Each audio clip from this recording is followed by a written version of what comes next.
भारत आदिवासी party के ऐतिहासिक आगाज के अवसर पर मैं भील प्रदेश के साथ साथ में पूरे देश के मालिक और मालकिनों का मैं उनके चरणों में नमन करता हूं, जोहार करता हूं और साथ में ही हमारे मंचासीन राष्ट्रीय कार्यकारिणी के सदस्यगण और मीडिया कर्मी आप सबका मैं हार्दिक जोहार अभिनंदन करता हूं।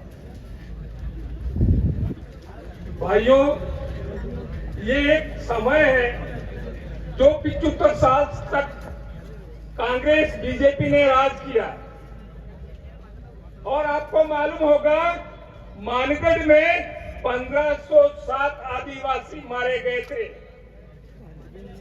ये हमारे पूर्वजों का सपना था। उस सपने को भारत आदिवासी पार्टी साकार करेगी। अब ये कहना चाहते हमारे मंच पर एक छोटी बच्ची है, वो गुम हो गई। इनके माता पिता यहाँ से ले जाए।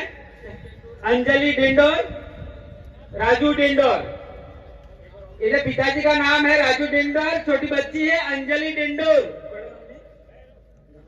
गांव का नाम नहीं बता पा रही है, छोटी सी बच्ची है। मंच के पास में आकर ले जाए।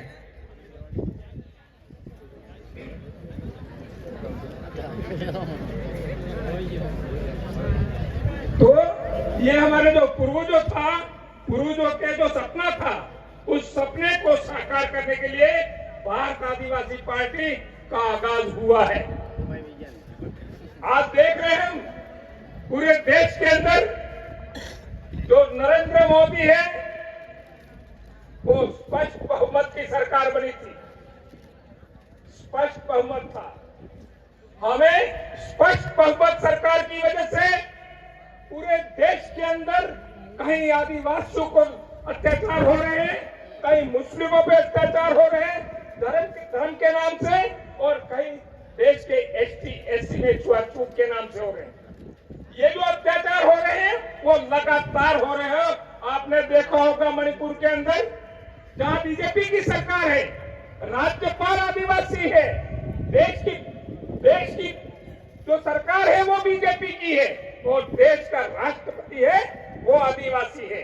जब आदिवासी होते हुए, राज्यपाल आदिवासी होते हुए, बीजेपी की सरकार होते हुए भी आदिवासियों के साथ में, औरतों के साथ में बलात्कार किया, उनको नंगी करके जुलूस निकाला, कितनी शर्मनाक बात है।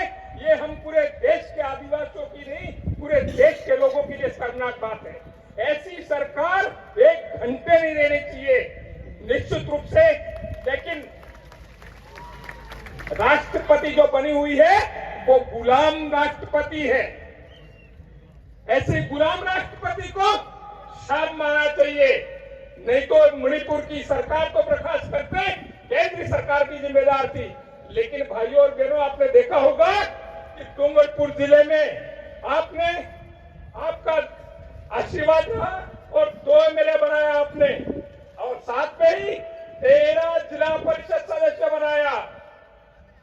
13 जिला परिषद सदस्य बनाया जो आदिवासी सिलेक्शन प्रणाली था उसके तहत, और कांग्रेस के 6 जिला परिषद सदस्य थे, बीजेपी के 8 थे। लेकिन 13 की जिला प्रमुख बननी चाहिए थी, लेकिन कांग्रेस और बीजेपी, ये कमल कांग्रेस पेड़ा हुज्य। अरे पेड़ा हुज्जी पे हुज्जा बड़ा ताणवर ऊपर तक गया। अरे गैरमा आदमी पहिला ने वेस में झगड़ो થઈ પડે, પણ આ જિલ્લા માથે એને ઝઘડો નથી જોઈતો। આ એવી સાધના છે, એટલે હું કેવું ચાહું कि पावर हमारा जिला परिषद में आप सबका था कि 13 जिला परिषद से बना दिए ने अणने पेड़ हुआ। अब आपका फर्ज बनता है राजस्थान में भी बीजेपी पेड़ हुआड़ी दो। ये आप करके दिखा सकते हो, आप करके दिखा सकते हो। आपके पास पावर है, आपके पास ताकत है। वो भी ताकत पे 17 एमएलए तो बना दिए। तो राजस्थान में जो सुन रहे हैं कि ये जो भारत आदिवासी पार्टी है उसको ज्वाइन करने तैयारी कर रहे हैं। और निश्चित रूप से राजस्थान में एक जबरदस्त तहलका मचेगा और डूंगरपुर की पुनरावृत्ति हो जाए, उस पर कोई शक नहीं।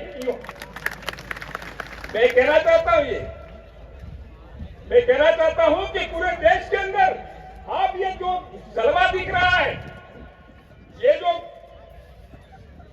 भारत आदिवासी पार्टी के आगाज के अवसर पर उसमें हमारा एसटी, एससी, ओबीसी, माइनॉरिटी इन सबको एक मंच पे आना होगा। और निश्चित रूप से हम एक मंच पे आ गए तो 2024 का जो चुनाव आ रहा है उसमें हो सकता है देश के अंदर नरेंद्र मोदी और कांग्रेस शामिल हो जाए।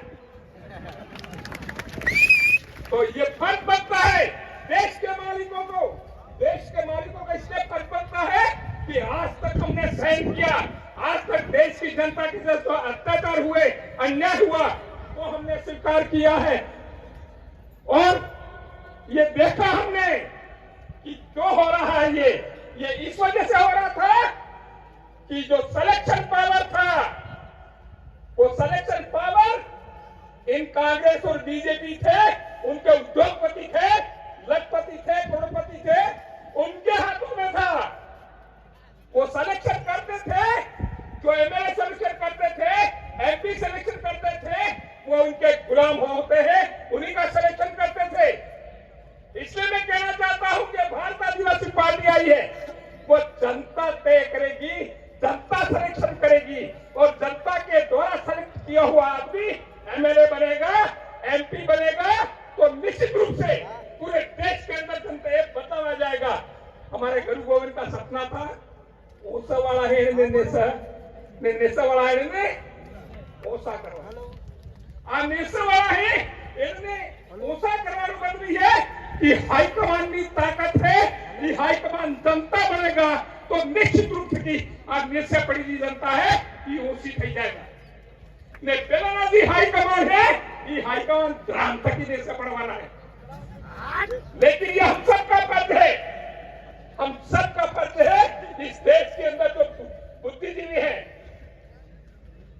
जो मनन करते हैं, जो दुखी है, इस देश में जो अत्याचार हो रहे उससे परेशान है, उन सबको एक मंच पर आकर के हमको जो सिलेक्शन प्रणाली है, आदिवासी सिलेक्शन प्रणाली, ये जो गणतांत्रिक व्यवस्था है उसको अंगीकार किया है भारत आदिवासी पार्टी ने। तो ये आप छाप मानिए कि अब जो सिलेक्शन होगा वो सिलेक्शन ऐसा नहीं होगा।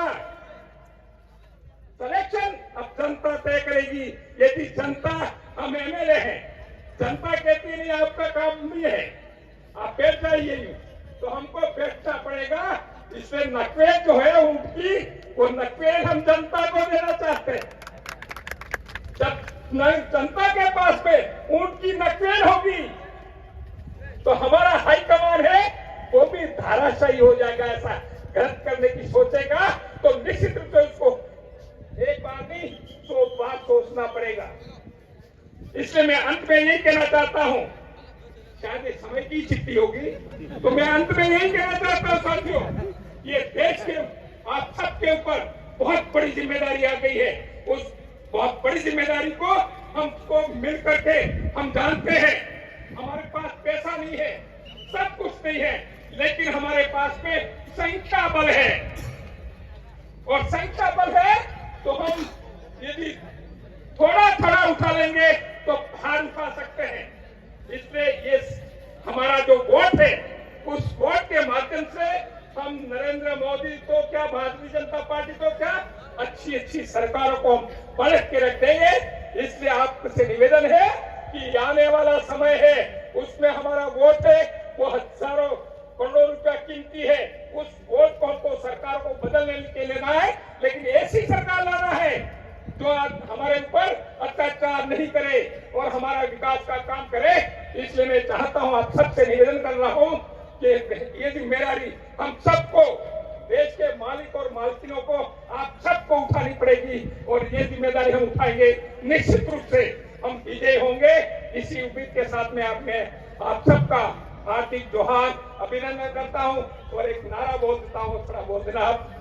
अरे जय जोहर का नारा है। ये आवाज दिल्ली तक जाना चाहिए, जयपुर तक तो पहुंचती है। अरे जय जोहर का नारा है। अरे जय जोहर का नारा है। एक तीर एक कमान। तीर बराबर केंद्र सरकार में और राज्य सरकार में हो जाना चाहिए और वो धराशायी हो जानी चाहिए। यही बात करके मेरी बात खत्म हो। जय जोहर, धन्यवाद।